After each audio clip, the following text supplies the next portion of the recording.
Quý vị và các bạn thân mến, Đại Đức Thích Tâm Nguyên là một nhà sư trẻ tuổi và rất nổi tiếng với những bài giảng Phật Pháp trên mạng xã hội, được đông đảo người dân theo dõi và mến mộ. Hiện nay Thầy Thích Tâm Nguyên đang là trụ trì của Tu viện Hạnh Phúc, có địa chỉ tại Hoa Kỳ. Với bài viết này, kênh YouTube Tôn giáo tín ngưỡng mời quý vị và các bạn cùng tìm hiểu về tiểu sử bản thân, công danh đạo hạnh và vì sao Đại Đức Thích Tâm Nguyên lại luôn luôn được các bạn trẻ mến mộ thông qua nội dung chi tiết trong video sau đây. Đại Đức Thích Tâm Nguyên là ai? Sư Thầy Thích Tâm Nguyên hay còn được biết đến là Đại Đức Thích Tâm Nguyên. Hiện nay chưa rõ thế danh thực sự lẫn ngày tháng sinh của Thầy. Chỉ biết rằng Thầy vốn sinh năm 1985, được sinh ra và lớn lên trong một gia đình trí thức cơ bản tại thành phố Huế. Sư Thầy đã từng có thời gian tu tập tại ngôi chùa Hoàng Pháp thuộc xã Tân Hiệp, huyện Hóc Môn, thành phố Hồ Chí Minh. Đại Đức Thích Tâm Nguyên là một vị sư khá nổi tiếng ở trên mạng xã hội, được đông đảo người dân trong và ngoài nước biết tới, với những video giảng dạy về Phật Pháp và giáo lý vô cùng sâu sắc, ý nghĩa. Đại Đức hiện được rất nhiều người biết đến khi tham gia các buổi tọa đàm nhằm chia sẻ các tư tưởng và giáo lý về đạo Phật. Các bạn trẻ ngày nay đang là đối tượng ưa thích được lắng nghe những lời chia sẻ ý nghĩa và sâu sắc của sư Thầy tại các khóa tu mùa hè ở tại chùa. Tiểu sử chi tiết của Đại Đức Thích Tâm Nguyên. Đại Đức Thích Tâm Nguyên vốn được sinh ra và lớn lên trong một gia đình trí thức cơ bản, có địa chỉ ngụ tại thành phố Huế. Sau đó, khi Thầy trưởng thành đã có thời gian tu hành ở một ngôi chùa lớn tại Hồ Chí Minh, đó là chùa Hoàng Pháp được tọa lạc tại xã Tân Hiệp, huyện Hóc Môn, thành phố Hồ Chí Minh. Cũng chính thời gian tu nghiệp tại ngôi chùa Hoàng Pháp này mà sư Thầy Thích Tâm Nguyên đã tìm hiểu được những bài giảng ý nghĩa trong các khóa tu học tại chùa. Bằng lối ngôn từ thuyết phục, lời lẽ giảng giải hài hước, sử dụng ngôn từ mộc mạc nhưng gần gũi đã khiến cho những bài giảng của Thầy dễ dàng đi vào lòng người, được nhiều người yêu thích. Tuy là một vị sư có tuổi đời còn khá trẻ, thế nhưng sư Thầy Thích Tâm Nguyên đã có nhiều năm tu học Phật Pháp ở cả trong và ngoài nước. Sau này do Đại Đức đã thông thạo tiếng Anh, cho nên Thầy đã được giáo hội ủy thác đi du học tại Mỹ. Hiện nay Thầy đang là trụ trì tại Tu viện Hạnh Phúc Happy Monastery, được tọa lạc tại địa chỉ 4101 Slough, Sarasota, FL 34231, Hoa Kỳ. Dù ở Hoa Kỳ phồn hoa, thế nhưng Đại Đức Thích Tâm Nguyên vẫn thường xuyên đăng tải những video về giảng dạy giáo lý và Phật Pháp lên mạng xã hội và trên kênh YouTube cá nhân. Cuộc sống riêng của Thầy cũng được update liên tục trên mạng xã hội để những người yêu mến có thể theo dõi và đồng hành. Những thành tựu và đóng góp của Đại Đức Thích Tâm Nguyên.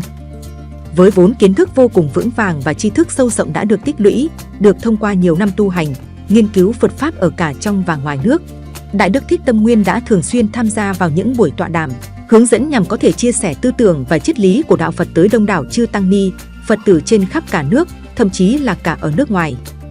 Sư Thầy Thích Tâm Nguyên hiện đang được rất nhiều bạn trẻ độ tuổi học sinh, sinh viên yêu mến, nhờ vào việc Thầy thường xuyên có mặt tại các khóa tu mùa hè dành cho học sinh, sinh viên để truyền đạt thêm thật nhiều kiến thức và những bài học mang đậm triết lý nhân sinh sâu sắc. Trong các bài giảng đó, cùng với những cuộc trò chuyện đầy cởi mở và gần gũi, sư Thầy Thích Tâm Nguyên đã giúp các bạn học sinh, sinh viên cảm thấy cởi mở, yêu mến và hiểu thêm được nhiều điều bổ ích.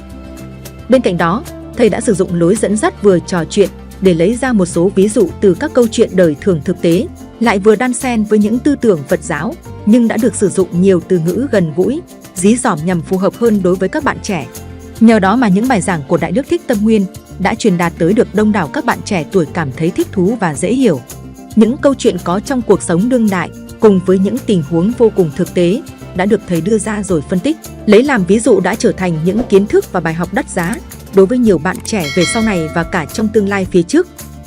Với nhiều năm Thầy Thích Tâm Nguyên ở nước ngoài học tập, tu nghiệp và tu hành tại chùa Hoàng Pháp, Đại Đức Thích Tâm Nguyên là vị sư Thầy trẻ tuổi có rất nhiều tư tưởng đổi mới và hợp thời. Thông qua những bài thuyết giảng của mình, Thầy là người đã có nhiều đóng góp không nhỏ trong việc truyền bá kiến thức và những bài học đầy ý nghĩa của Phật giáo đến với giới trẻ. Nội dung các bài giảng này của Thầy đã khiến cho nhiều bạn trẻ có cái nhìn mới và tích cực hơn về đạo Phật, cũng như có thể tự điều chỉnh lối sống của bản thân sao cho lành mạnh và có ý nghĩa hơn. Những bài giảng hay nhất của Đại Đức Thích Tâm Nguyên. Trong suốt nhiều năm, số lượng bài giảng của Đại Đức Thích Tâm Nguyên mang đến cho mọi người có thể nói là vô cùng đồ sộ. Dưới đây là một số bài giảng tiêu biểu nhất, mang nhiều ý nghĩa sâu sắc, rất bổ ích và thiết thực đối với mọi người. Các bạn có thể tìm kiếm trên kênh YouTube của Thầy những bài giảng sau. Lời Thầy hôm nay. Ứng dụng Kinh Hiền Nhân. Khi tâm hồn cạn khô, tĩnh lặng là bản lĩnh. Em lừa tôi đấy à? Ai cũng có nỗi đau riêng, mẹ.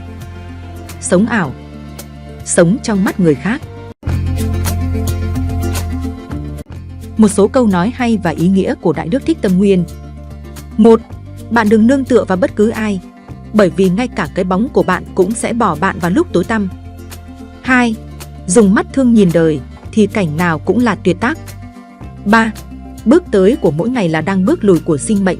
Đừng đợi đến bước cuối cùng mới thấy mình đã hoang phí cả trăm năm. 4.